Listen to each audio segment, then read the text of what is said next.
Assembly exploded view. How do I create an exploded view manually? Let's see with the following case. This is an assembly model with constraints. Click the exploded view command. Click Add a step. Select a component, then drag the coordinate axis to a suitable position.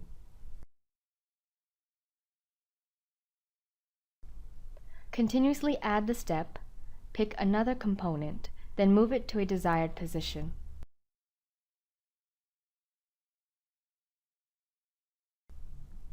Repeat this operation for other components. Add a step, pick the component, and then drag the coordinate axis to move it. Do it one by one. Add step 4.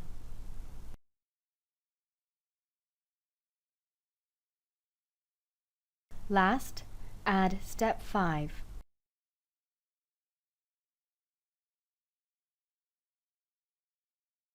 So now, all of the components have been moved to a different position. Click OK to finish.